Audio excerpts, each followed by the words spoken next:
welcome to a very special episode of BigRedBarel Geek Speak, a spoilercast in fact. A spoilercast where we're gonna be talking about American Gods, a Starz TV show, a TV show that if you're not in America, you can watch on Amazon Prime, and a TV show that, spoiler alert, I think generally liked quite a bit. Now, before we get into the actual episode, we will be covering just the TV show. There will not be any book spoilers because the TV show only covered about 1/3 of the first book that is out. So that we will all leave to the side. So if you've seen the TV show, go without fear further and listen to us blabble about it. And if you haven't watched the TV show, what are you doing with your life? Go and watch it right now and then come back and then listen to us. Anyway, my name is Alex. For this episode, I'm the goddess of Tara, which is apparently a Slavic goddess of spring. What do you know? With me is goddess Servidon, who is a Welsh enchantress.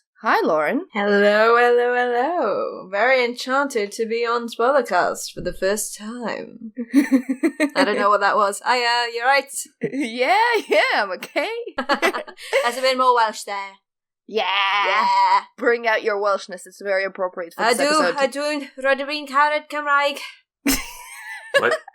I love Welsh. Yeah. And also we have a third host, the god Ogma, the warrior poet. Hi, Diarmuid. Hello there. Hello there. Do you have some poetry for us? No. I'm the warrior mode at the moment. I was mostly thinking like something to do with like his dulcet tones, something with speaking and something with nice voice, and then I was like, warrior poet, close enough. He does sound very whimsical and lyrical when he speaks, so I think it's apt. Yay. Yes. Yay. I'll take it. Yeah. I'll take it. I apparently was a Welsh medieval legend who had a hideous son and a beautiful daughter. That and suits us. Yeah. That suits us down to the ground. Yeah.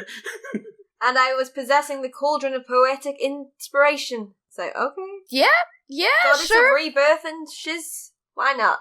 Never Yeah. heard of this one before. This one's new to me, so... By the way, if my quick Google of various gods have offended anyone, I very much apologize.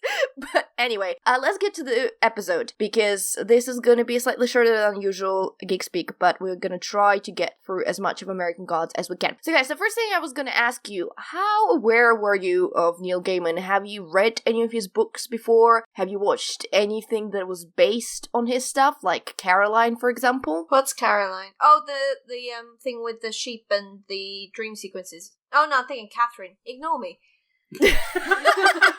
Okay, that's a no then. I admittedly have been drinking before this podcast, so I apologise. But no, I have no knowledge of actual Neil Gaiman works. I'm a fan of his aesthetic. Everything I've seen and heard of him, I've been intrigued by, and I just haven't got round to it. And this was kind of my first real introduction into his mentality, which I am very, very glad to be involved with now. Yeah, same. It was a name that had always cropped up anytime I was looking up lists of people that I should probably be looking into.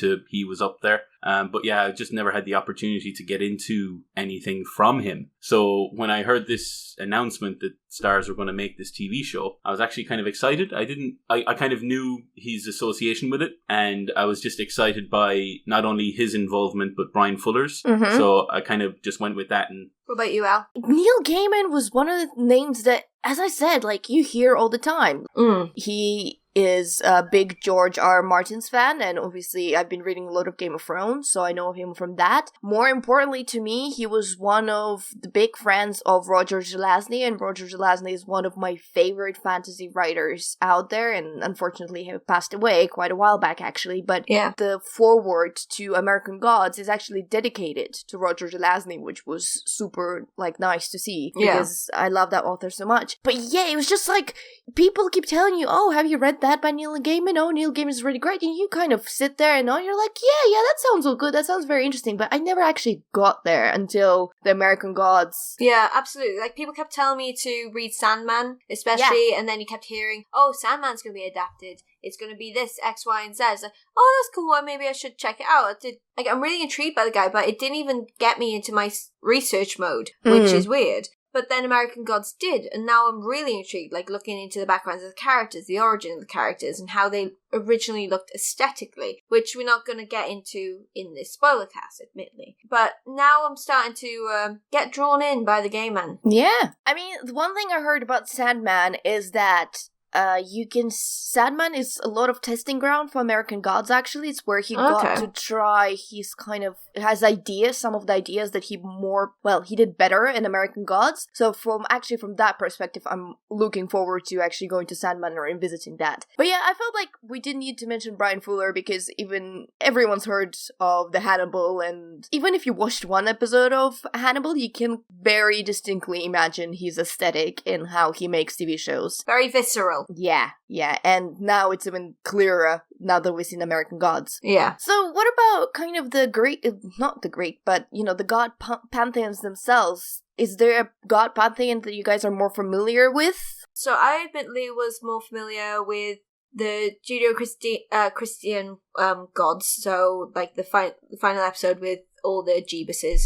And the Celtic gods, so with Mad Sweeney and his ilk. And then I did study a lot of the Egyptian kind of lore with Anubis when I was younger, because I used to go to those countries traveling with my family. So I was very intrigued by the lore there. So I'm relatively familiar with, I think, about 50% of the gods. Maybe a little more, but not as in depth. Like, I was really intrigued by the whole introduction of Bilquis, and because I knew her as a different name. Yeah, same. I kind of I didn't even connect Bilquis to her at first. Yeah, absolutely. And then I was like, wait, when you finally Google her name, and you're like, okay, that is more familiar. Yeah, that all makes sense now. That all links together. What about you, D? Yeah, same. It was kind of one of those things where almost through osmosis I got the information from all of the different gods. Like, I learned most of the Viking gods and stuff from when I was in school. But then stuff like the Roman gods, I learned more about that from games like God of War and things like that. Not Disney, not Hercules. Well, yeah, exactly. Who puts a glad in Gladiator? Wasn't a fan of Hercules. Oh, I didn't finish the line. Gosh, anyway. Not even bloody... I can't even remember his name. Sorbo, wasn't it? Yeah, Kevin Sorbo. Yeah. Disappointed! Not even him. I'm on about Disney. Who puts a glad in Gladiators? That was one of the ones I never watched. Really? It's on Netflix. It's enjoyable. It's the best music. Yeah, you should watch it. Sounds like I have homework. Yeah. To be honest with you, this TV show gave me a lot of homework. There was so many different bits of lore. Like, he picked from all over the world. Oh yeah, it wasn't like selective, like, oh, I'm just going to do Christianity because I know it. I'm just going to do Roman because that's a thing. It's like, nope, he took a bit from everything, even like the things that you wouldn't even know, like the underbelly. Exactly, and the amount of it's one of those things, like, even when the show starts, you don't exactly know who everybody is, but they give you so many clues that you can kind of eventually work it out, and it's kind of amazing how I don't think they ever really give you the gods' names outright. They never just kind of say, this is this particular god, well, except for the final episode. Well, Bilquis, you did. Yes. Bilquis was there from a relatively early start, and then you've got the new gods. They're completely new to the world. Yeah, like, we would know them as we see them currently. We'd know like what they would be, but they don't have actual tangible names in our like historical lore. Yeah, that makes sense. But I mean, it all makes sense that you would have all the different gods because America is such a melting pot, and in this case, it is quite literally a melting pot because the people were coming through many ages to America, and they were bringing their beliefs with them. And I'm actually incredibly fascinated by this whole idea that you believe in something, and that's how the gods come to life, and when you forget them, that's how they die. I do have a question in regards to this into one of the later episodes, because we do see a death of a certain god, and I don't really know. This is the confusing part to me. Yeah. Okay, so we're jumping a little bit ahead, but maybe you guys can shed a light on this. So, like we've seen, the gods are brought together to America by the belief, and I think there'd be several iterations of gods depending on different beliefs. Like, I suspect Odin of America would be slightly different to Odin of, mainland Europe and so on. Yes. Yeah, I think I know the one you're going to be referring to. Yeah. Yeah, and then we see in one of the Coming to America segments the death of Nananuni, a god that came with Beringia people? Is that how you pronounce them? I'm not entirely sure. Brinyans, isn't it? Brinyans. Yeah, those guys. Sorry. She came there to America, but then she was forgotten, and then she died. And then it was episode 6, I believe, where Shadow and Mr. Wednesday go to Vulcan, and then where they meet Vulcan, who is incidentally Hephaestus, so Greek god of basically, what is it? Well, he does make a lot of weapons. He's Is it like Death and War? No. That would be Ares. Yeah, Hephaestus was the one who built all of the weapons of the gods. So, like, he built. Well, Hephaestus was a Greek god, so he built like Zeus's lightning bolt, Poseidon's trident, things like that. Yeah. So he was more of a designer, and obviously their iteration of him had him being a weapons manufacturer. So that kind of all ties in pretty well. Oh yeah, absolutely. Yeah. But then that's an interesting thing, because at the end of the episode, Mr. Wednesday kills Vulcan. But then I assume that doesn't mean that the belief in Vulcan has died. So does it mean he's gonna get a rebirth in some way? Like, I'm not entirely clear on the rules, is what I'm saying. Yeah, I was thinking maybe like the prosperity that town has found will die off. Like, because they're not actively actually worshipping him. He just says every person that is shot by one of my bullets is a sacrifice. So in the act of making this, or in the act of causing one of the foremen to fall into the vat of molten metal, that is an act of worship. But maybe with him gone, that will cause the plant to actually go through proper safety inspections.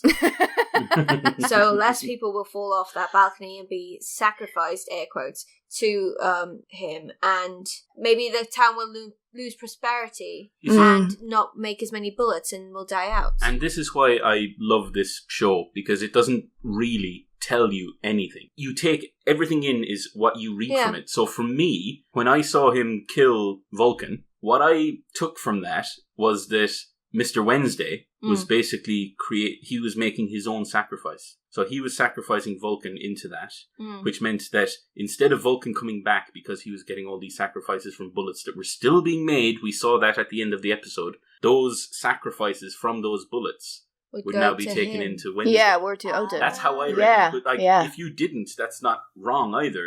Or I'm not right. It's all interpretation. I love how open it is that you can kind of take that kind of stuff with you. And I'm liking this year, there's a lot more TV shows like that. Like, we discussed Legion in the past, and it's like, that don't hold your hand, this don't hold your hand. You are there for the ride. If you don't like it, get off, go watch something fluffier. But this is involved. You need to start thinking. It's not for you to just sit on your laurels and wait for it to tell you what's happening. I think that's all coming from the fact that you're getting away from the network TV shows now.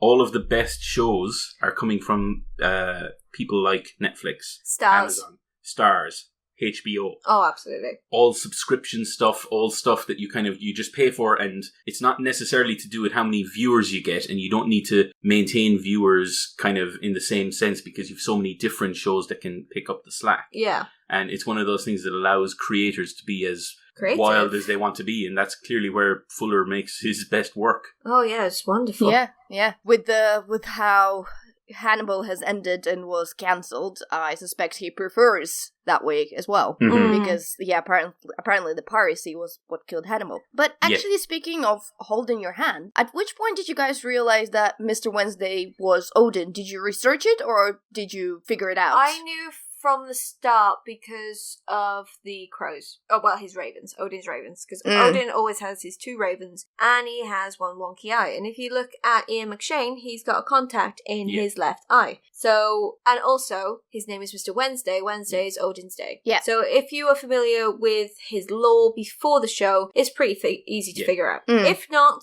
the last episode with all the crash bang wallop will kind of bring it home. Yeah. It was a bit obvious, I'll be honest. From the very first, the opening scene, when you see the Vikings pulling up onto the shore of America, you see them building a log and shaping it into a god that they worshipped. Exactly. An idol, yeah. And then when they decided to try and, appease the god what do? They stab out one of their eyes. Yeah. That kind of told me something. And then, obviously, when you actually meet him, it's on a plane, in the middle of a thunderstorm. And there's a whole load of stuff. Like, they were about as subtle as a brick. That was quite on the nose. Yeah, that was quite on the nose. I have to add this, and I know we're not really going to talk about the book, but there's a little joke in the book that made me chuckle, because they have this scene on the plane, and Shadow, who is obviously a American protagonist, does ask Mr. Wednesday, what is your name? And he's like, what day is it today? It's Wednesday, it is my day. And then he looks outside the window, and there's obviously this thunder and lightning, and Mr. Wednesday goes, although it might as well be Thursday. And I'm like, oh god. Okay, I like that. That's a good one. So yeah, that was pretty nice. Yeah. That is a good one. What did you guys think of... Well, it is interesting to me because you'd suspect, I think, from starting watching and from how presumably a TV show is structured, that Shadow would be the main character. But as you get into the show, you realize that there are actually two main protagonists, that both Shadow and Laura play really important part into the show, and that Laura is... Well, in my opinion, I actually really loved pretty much everything with Laura. I love Laura, but I've spoken to a number of people who really don't like her. Oh. Yeah, like, I get where she's coming from. It makes sense. And she makes no bones about it. But, like, she's unapologetic in who she is. And it's so rare to see characters like that. There's not many females in the show, but every single one is a strong badass. It's like Gillian Anderson's character is fantastic. Her Ziggy Stardust. I loved it. It was wonderful. Even her Marilyn Monroe, that was ridiculously, just ridiculous. Well, that's the thing. For me, I don't think that Laura is on the same level as Shadow, purely because I don't think Shadow is on the level of anyone else. Of all of the characters, like after I watched the entire show, I kind of rewatched it very quickly since then. So I kind of watched it over the evenings. Someone's doing his homework. Exactly. But you kind of notice it fairly quickly that Shadow really doesn't have a personality, and that's not down to the... He's an everyman. Exactly. He's allowing He's us. us to get it. He is us. It makes and sense. that's where it's separate. He's us, and he's pretty normal in the grand scheme of things. Yeah. Well, except that he is also pretty dumb. Let's get this out of the way. Hey, well, he was in Hollyoaks. I also did say he's everyone. Not everyone is smart.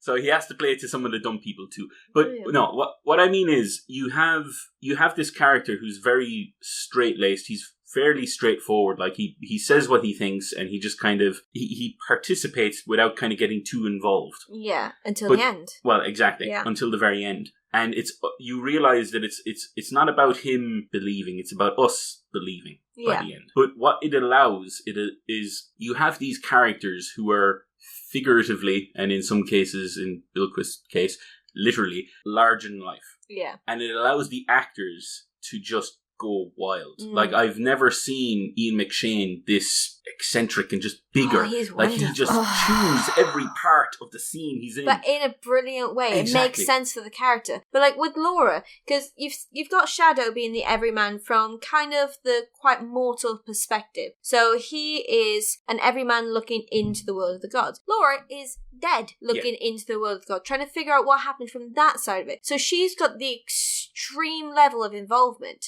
trying to figure out, and he's got the light level. So when you merge the two kind of storylines together, it kind of gives you a clearer picture. And to be honest, I'm thinking Mad Sweeney's got big ass storyline in this. I'm loving Mad Sweeney. That final episode, not only did it resolve the season in a way that I thought was quite good, it also sets up season 2 to be amazing, really interesting. It left me chomping at a bit. It's like, just one more episode, please. Just one more, just a little more, just please. Yeah, it's pretty damn good. Yeah, I have to say, I can't remember the last time I watched a show that after every episode, I was so disappointed that there wasn't more. Yeah, and that comes from the fact that sometimes I would even be ahead on my book reading and I would know what's coming. But that's one thing that I've really wanted to mention, because this is what made me really appreciate Neil Gaiman, because he either okayed it or was okay with it or encouraged it in any way, but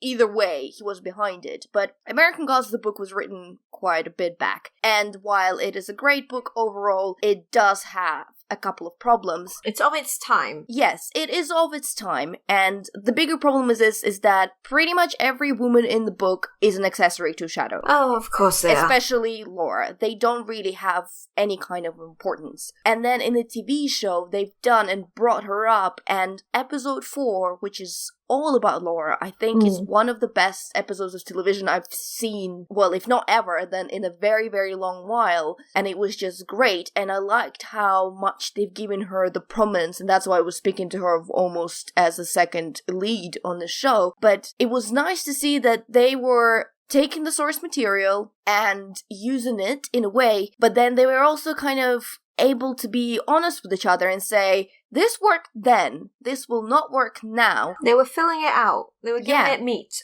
It was bones before, now it's meat. Admittedly, episode 4 was my favourite. I did get a little bored with it. I did enjoy it, but it was, for lack of a better word, too mundane in the grand scheme of things compared to the mystical, magical stuff that's been going on. The one I really liked was the Mad Sweeney episode 7. See, I really wanted to like that one, and it's so ridiculous because there seems to be really silly things that annoyed me. The number one thing annoyed me is that Essie McGowan was obviously played by Emily Browning, who was Laura, and she was wearing the most ridiculous wig in the world for most of that episode, which it shouldn't be as annoying as it is, but it was annoying for me. And second of all, that neither Matt Sweeney nor her are obviously Irish, and you tell me Di, but to me, both their accents always sound really off. Her accent wasn't great. His accent was passable. I didn't mind his accent at all. Hers wasn't great, but I just kind of got swept away with the storyline and feeling with her, and I was just waiting for it to tie into Laura. Like, I was expecting Essie to be her great-grandmother or something like that. I was really, gunning for that. I'm glad it didn't, really. Oh, no, I wanted it to, because then there'd be, a bit more quite sweet sorrow when you find out what happened to her at the hands of Mad Sweeney. It's like, you were so sweet to this woman, but then her progeny, you were... Yeah. I think for me, that episode, well, number one, I'm Irish, so I'm well used to people messing up our accents, so it didn't really bother me all that much. And to be honest with you, I thought Mad Sweeney actually, mostly because he's been doing it all season. Yeah. And it was a bit of a left turn when you had the Emily Browning doing that as well. It was just, okay, there's a bit more contrast there. You get both accents. So that was kind of more noticeable. But anyway, besides that, the actual episode, I liked the idea that they used with having the same actress, because for me, again, this is one of those things that you can read into it or not if you want to, whatever. For me, what it was trying to say was, obviously Mad Sweeney had this attachment to her, exactly, previously, and it's almost like he recognized, I don't know whether what we were actually watching wasn't what actually happened, but more his memory of it, and that way you kind of, it's almost overwritten what she probably actually looked like. And the reason you have that is because in his travels with Laura now, he kind of recognizes the same qualities, essence, exactly, in Laura, and that's why by the end of the season you get this feeling that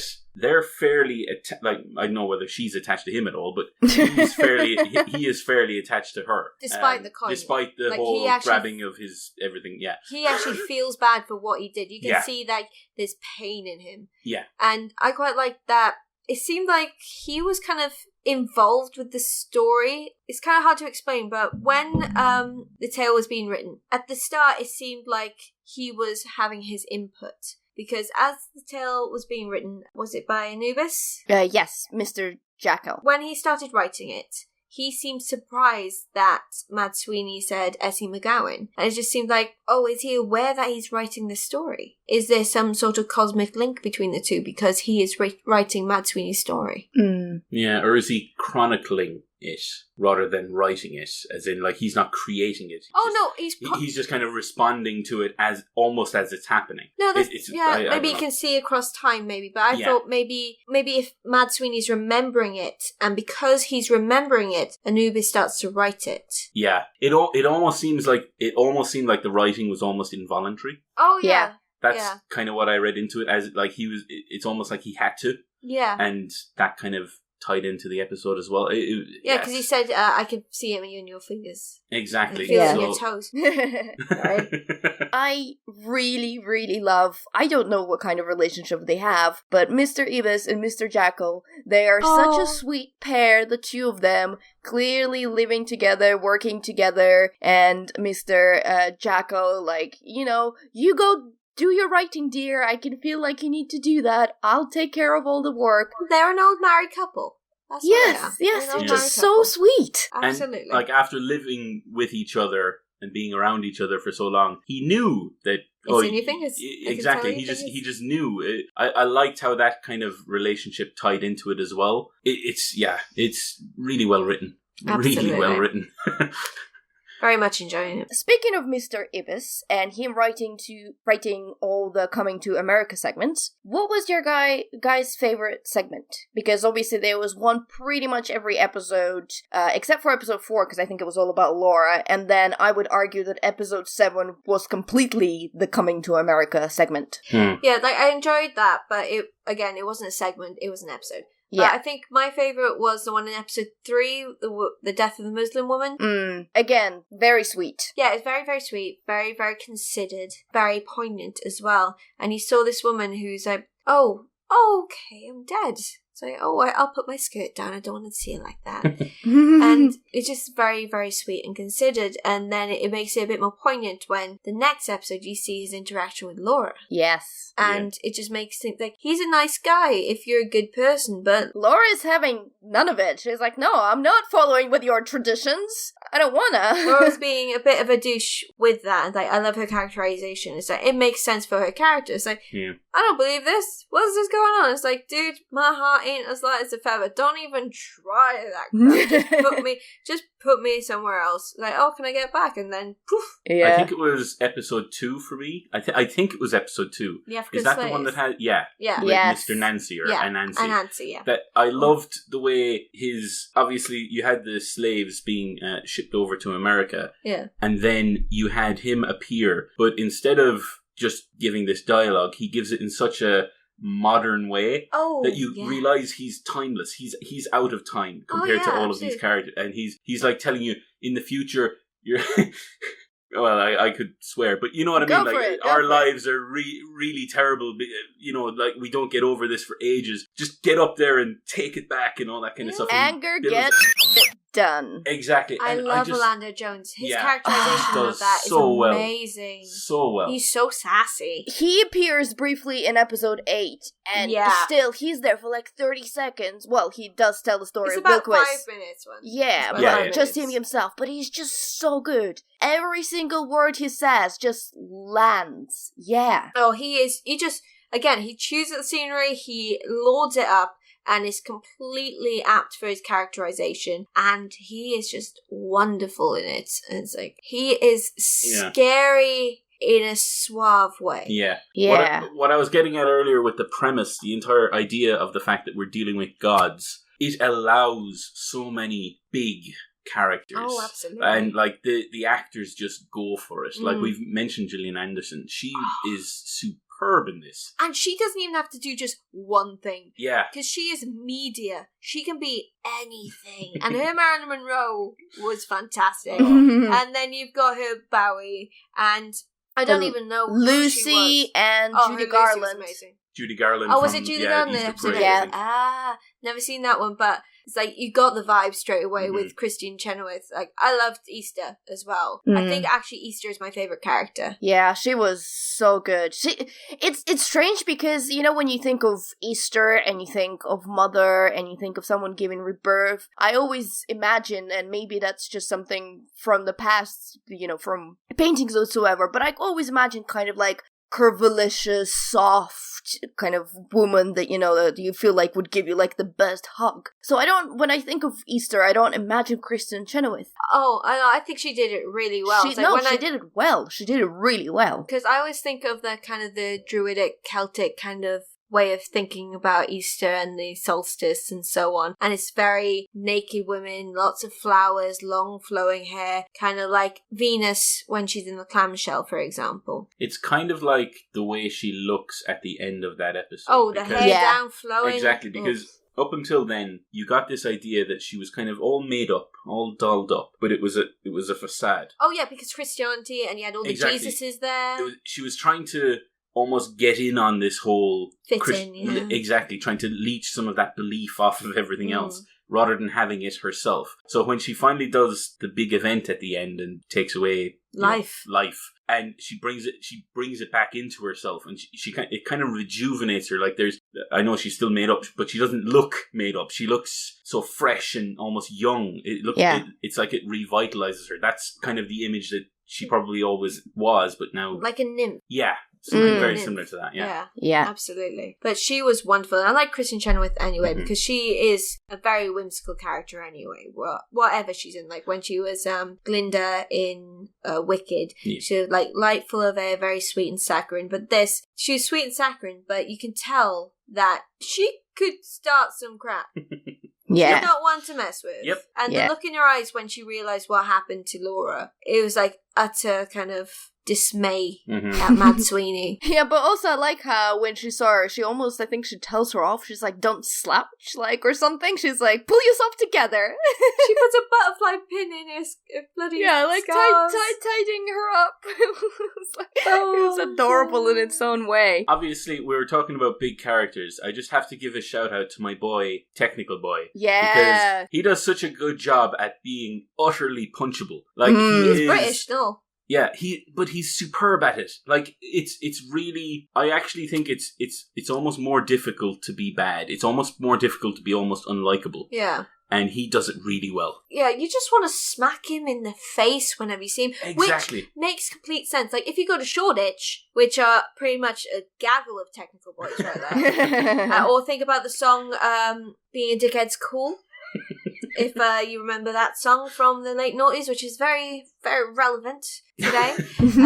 All these people who like social media kind of whores, if you will. Not that we're part of that. Absolutely. Golly gosh. But you know the types. But it's like he's the antithesis of all of them. He's like the pinnacle of douchebaggery on Twitter. And he just is plays the it with... larger-than-life version of that, which is exactly what all of the other gods are. They are that larger-than-life. It's a requisite smarm that he has, that you just want to strangle him. And again, a great update for the time right now, because originally he was this plumpy guy covered by acne, stuff like that. Oh, he was basement nerd. He was basement D&D nerd. Exactly. With a bit of Warcraft chucked in. And right now, I don't think that would exactly fly, and I think this version of Technical Boy is absolutely perfect. It works. And I would like to see more of Crispin Glover, because I do love him. He is a fantastic actor. Weird looking as hell. Just weird dude. And I think it fits the series completely. I just want to see more of him. Yeah. Agreed. I have to give a shout out to, well, my most favorite Coming to America segment was the Anansi, but if I had to pick the second favorite, I have to give a shout out to my man Salim and the genie. Oh, yeah, I want to see more of that. I do want to see more than that. I really want to applaud for the show for, in general, giving the equal opportunity nudity to both female and male actors. They're not just putting boobs on the screen. They're like, we show a bit of that, we show a bit of this. It wasn't just pretty gay boys either. It was like real gay boys. And it wasn't just gratuitous either. Like, there was a point to it. I don't think it was gratuitous at all. It was really sweet as well. Oh yeah, they were so into it. They were so into each other that it felt very real. Yeah. Exactly. Yeah, it worked really well. Yeah. And I think, I'm not sure if that's a rumor and it's an actual thing that happened, or I heard this somewhere, but apparently the first time they filmed the said scene, Brian Fuller looked at it and said to people who were actually doing it on set, go figure out where the holes are and come and refilm this. Okay, I like that. And I appreciated that, whether that's an urban legend or a thing that actually happened. Oh, fair play. I like everything about that story. Oh, God. I know we kind of touched about this, but do you guys have favorite character, or maybe the favorite god, or maybe least favorite god? How about that? My favorite god is Easter, so Kristen Chenoweth. I think she's absolutely fantastic. I am loving Mr. Wednesday. He is fantastic. You can't not I am absolutely in love with Ian McShane right now. He could do anything. He could read a bloody phone book and you'd listen to him and be enraptured with him. He is fantastic. He's my favourite god purely because of what he delivers, but his story is pretty much a journey until the end. Yeah. Like that's when he actually becomes an interesting, or at least episode 6, I suppose. But it was up until then I was like, he's really interesting.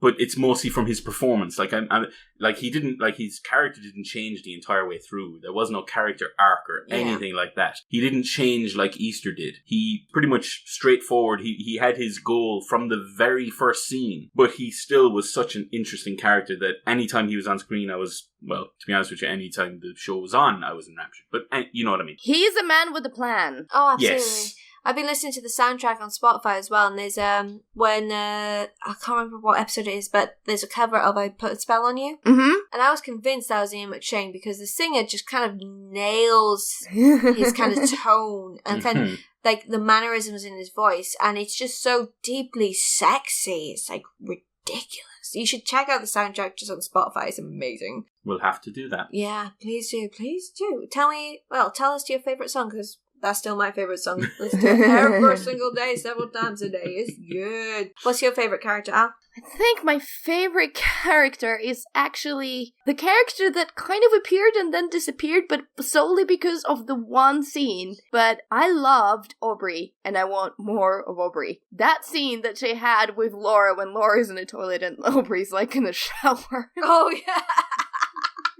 That is the scene that made the show for me. It's so good. I can like just listen to it all time long. It was so good. I want more of her. Can you not look? I need a shit. So it's really awkward, but I need a shit. Yeah. Right. Other than that, because she's incredibly minor, more of Mr. Nancy, please. Mr. Nancy. Just Orlando lots Jones of love. is amazing. Yes. Love more him. of Orlando Jones, please. Yes, please. Well, do you guys have any kind of closing things that you wanted to add? Some points that you made it to make? Or should we go to the shout-outs and so on? Just sodding watch the TV show. It's what? 8 episodes? That's it. That's all. 8 episodes. They're all amazing. They're all fantastic. They're all out now, so you don't even have to wait like we did and be tortured because you can't see what's happening next.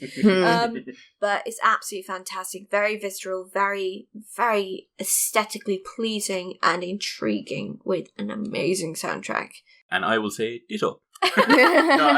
For me, yeah, it's one of those shows that you really owe it to yourself to at least try. I think by episode, well, to be honest with you, by the end of episode 1, you're probably going to be hooked. Oh, yeah. Still, there's only 8 episodes. It's worth seeking out. It's on Amazon Prime. If you don't have it yet, you can get a free trial for a month. And you don't even need it for a month. Just watch it in a day. You'll probably end up watching it in a day. Yeah, it's amazing. It's just so well done. And I honestly cannot wait till season 2. I'm hoping it's out a lot quicker because it's a short season. I'm hoping they stick with that, and it's another nice and quick. Get it out, get it to me, get it in my veins.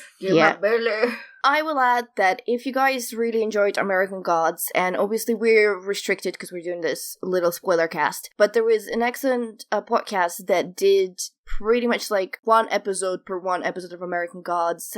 It's a storm of spoilers. They did American Gods retrospective. It's with Joanna Robinson and Gain Folsom, and they're really good. They have a really good knowledge, and they do discuss all the episodes in like tremendous detail with a lot of insight. And if you want to know more about the TV series, I really recommend listening to that show, and I might even include the link in the description below. I would put a slight warning that they do occasionally go into book spoilers, but I think they have like a separate spoiler section on that audio, so it's avoidable if you do want to stay away. But other than that, thank you for joining us for this spoiler cast, and we are all looking forward to season 2 of American Gods. Yup.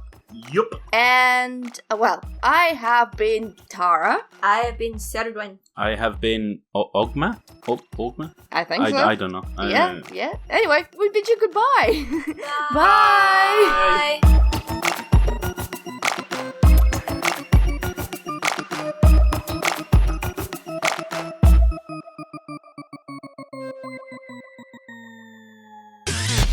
You and and your ears are quite welcome. For the podcasting goodness that you just heard.